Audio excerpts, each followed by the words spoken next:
మహాదేవ శ్రీమాత్రే నమః. Welcome to our channel.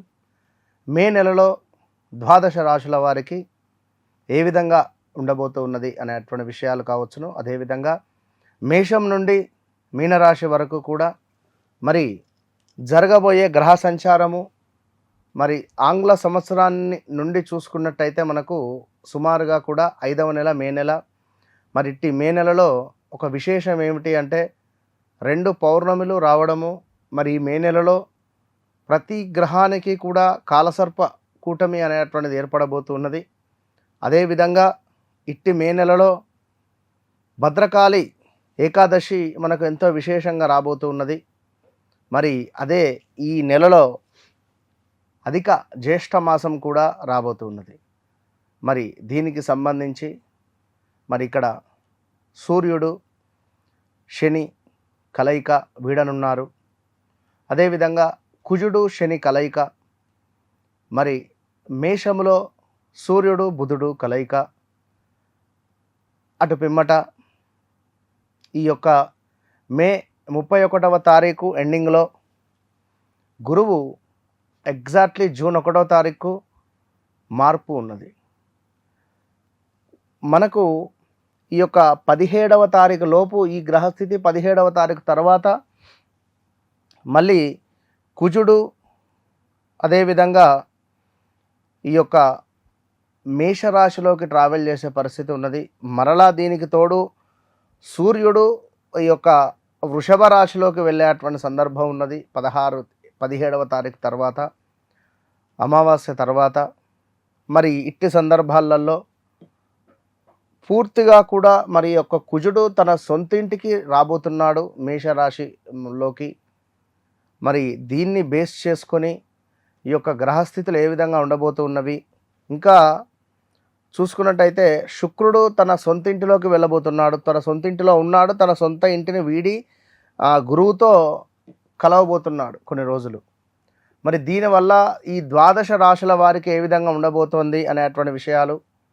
ఒక విషయం ఏమిటి అంటే మీ యొక్క నామ నక్షత్రము, మీ యొక్క వ్యవహారిక నామము రెండు కూడా, వ్యవహారిక నామము అదేవిధంగా జన్మనామము రెండు కరెక్ట్గా ఉన్నాయా లేదా కొంచెం అటు ఇటుగా తేడా ఉందా, ఉంటే పేరు రీత్యా ఏ రాశి చూసుకోవాలి, మీ డేట్ ఆఫ్ బర్త్ రీత్యా ఏ రాశి చూసుకోవాలి. మీ డేట్ ఆఫ్ బర్త్ పుట్టిన సమయం ప్రకారంగా మీ గ్రహస్థితి కావచ్చును, అదేవిధంగా మీ యొక్క గ్రహ బలాలు కావచ్చును.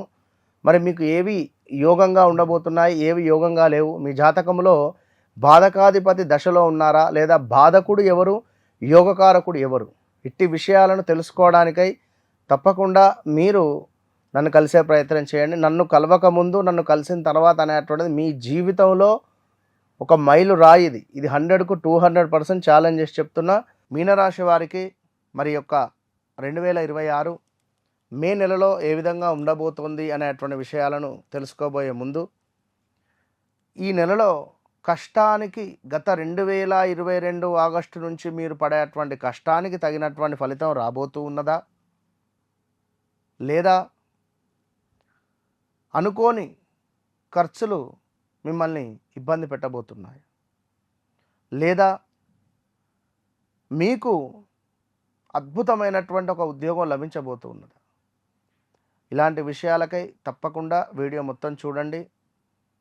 ఎందుకంటే మీరు పడేటువంటి కష్టం అంతా ఇంత కాదు. ఖచ్చితంగా కూడా చెప్పాలంటే చాలా అంటే చాలా ఇబ్బందులను ఫేస్ చేస్తున్నారు. గత కొన్ని రోజుల నుంచి ఉద్యోగంలో ఇబ్బందులు, ధనానికి సంబంధించిన ఇబ్బందులు, ఆరోగ్యానికి సంబంధించినటువంటి ఇబ్బందులు ఎన్నెన్నో కూడా ఫేస్ చేసేటువంటి పరిస్థితులు, ప్రదేశ మార్పులు, స్థాన చలనాలు, విదేశాల్లో ఉండేవారు స్వదేశాలకు రాలేక అక్కడే ఆగిపోవడాలు, వీసా రిలేటెడ్ ఎన్నో ఇబ్బందులను ఫేస్ చేసేటువంటి వారు మీనరాశి వారు.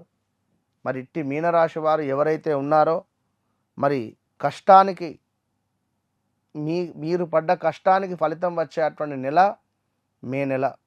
తప్పకుండా మంచి ఉద్యోగం లభించబోతూ ఉన్నది. కానీ కొన్ని అనుకోని ఖర్చులు మాత్రము ఈ నెలలో ఉండబోతూ ఉన్నవి. మీరు నమ్మినటువంటి వారే మీకు మోసం చేస్తారు. మా చెల్లె, మా అక్క, మా మామ, మా బావ, మా అన్న అని ఎవరైతే అనుకున్నారో డమాల్. జీర్ణ వ్యవస్థకు సంబంధించి స్టమక్ రిలేటెడ్ కొన్ని ఇష్యూస్ ఫేస్ చేసేటువంటి పరిస్థితి ఉన్నది. సో చాలా జాగ్రత్త. అదేవిధంగా ఆదాయానికి మించినటువంటి ఖర్చులు, బంధు మరణ వార్తలు, స్థాన భ్రంశము, ధన నాశనము, ఇలా కొన్ని ఇబ్బంది కలిగించేటువంటి సందర్భాలు అయితే ఉన్నవి. సో అదేవిధంగా గృహ సమస్యలు, పై అధికారుల నుండి కొంత చివాట్లు కూడా ఏర్పడబోతున్నవి. మరి మీకు శుక్రుడు 3వ భావంలో ఉండి కొంత వ్యాపార భాగస్వాముల వలన కొంత నష్టాన్ని ఇవ్వబోతున్నాడు. ఈ నెల జీవనాధారంలో కొంత నష్టము, అదేవిధంగా వ్యయ ప్రయాసలు, కార్యహాని ఉన్నది మొదటి నెల 17వ తారీఖు వరకు. 17వ తారీఖు దాటిన తర్వాత తప్పకుండా కొంతమేర వాహన ప్రాప్తి కానీ ఏవైనా ప్రాపర్టీస్ ఇచ్చేటువంటి దాఖలాలు కనబడుతున్నాయి. సో ఈ యొక్క మీనరాశి వారికి ఇంకా శనేశ్వరుడు లగ్నంలో నుండి ద్వితీయాతకు రాబోతున్నాడు. గౌరవ నాశనము, ధనహాని, కొంత దూషణలు, ఆరోగ్యానికి సంబంధించి పెద్ద ఎత్తున బాంబు బ్లాస్ట్ అయిపోయేటువంటి వార్తలు మీకు త్వరలో ఉంటుంది. ఇది గమనించుకోండి. ఇక చేపట్టిన ప్రతి పనిలో కూడా కొంత వెనకడుగు ఉండడము, అకారణంగానే కొన్ని వైరములు, కలహాలు, పౌరుషానికి పోవడాలు, అధికంగా డబ్బు ఖర్చు, కంటికి సంబంధించిన సమస్యలు, శిరోవేదన, లాభాల మందగింపు, ఇలాంటివి కొన్ని ఉంటూ, అదేవిధంగా విందు వినోదాలలో, పార్టీసులలో ఎక్కువగా పార్టిసిపేట్ చేయడాలు, అధికంగా మధుమాంసములు భుజించేటువంటి పరిస్థితులు, బుద్ధిహీనతగా ఉండేటువంటి సందర్భాలు కొన్ని ఏర్పడబోతున్నవి. సో చాలా అంటే చాలా జాగ్రత్తగా ఉండాలి. అదేవిధంగా భార్యతో కలహాలు, శత్రువృద్ధి, అనుకున్నటువంటి మాట నిలబెట్టుకోలేని పరిస్థితి, తీవ్రమైన స్టమక్ రిలేటెడ్ ఇష్యూస్ ఫేస్ చేసేటువంటి సందర్భాలు ఉన్నవి. సో దీంతో పాటుగా భూ సంబంధిత సమస్యలలో ఉండేటువంటి వారికి కొంత ఊరట లభించే పరిస్థితి ఉన్నది. యంత్ర సంబంధిత ప్రమాదాలు, వాహనము కొనుగోలు చేయడాలు, వాహనము తాకట్టులో పెట్టుకోవడాలు, అదేవిధంగా ఉదర నేత్ర సంబంధిత ఇబ్బందులు, వస్తు నాశనములు, కుటుంబంలో కలహాలు, శ్వాసకోశ సమస్యలు, రుణ బాధలు, ఇలా కొన్ని వేధించేటువంటి పరిస్థితులు ఉన్నవి. ఏది ఏమైనప్పటికీ కూడా వ్యక్తిగత జాతకం అనేటువంటిది ఇంపార్టెంట్. గోచారం వేరు, గ్రహచారం వేరు. వ్యక్తిగత జాతకరీత్యా నడిచే దశ అంతర్దశలలో మరి మనకు ఏ విధంగా ఉంది అని అనుకునేటువంటి విషయాలను తప్పకుండా తెలుసుకోవాలి. తెలుసుకొని ముందుకు వెళ్ళడం ద్వారా అత్యంత శుభాలు మీకు కలుగుతాయి. ఎందుకంటే ఏ గ్రహము యోగంగా ఉంది, ఏ గ్రహం యోగంగా లేదు అనేటువంటి విషయాలకై తప్పకుండా స్పందించి తెలుసుకునేటువంటి విషయం మీది. కనుక గడిచిన రోజులు ఎలాగో బాలేవు, మరి రాబోయే రోజులలో మరి ఎలాంటి ఇన్వెస్ట్మెంట్స్ పెట్టాలి, నేను ఏ విధంగా ఉండాలి, నా జాతకరీత్యా నేను ఏం బిజినెస్ చేయాలి, ఏం ఉద్యోగం చేయాలి, నాకు వివాహం ఎటు సైడ్ నుంచి వస్తుంది, ఇలాంటి ఇంట్రెస్టింగ్ విషయాలకై తప్పకుండా నన్ను కలిసే ప్రయత్నం చేయండి. మీ జీవితంలో నన్ను కలిసిన తర్వాత నన్ను కలవక ముందు అనేటువంటిది 100% చిటికేసి చెప్తుంది. కనుక కలవక ముందు కలిసిన తర్వాత అనేది రాసి పెట్టుకోండి. All the best.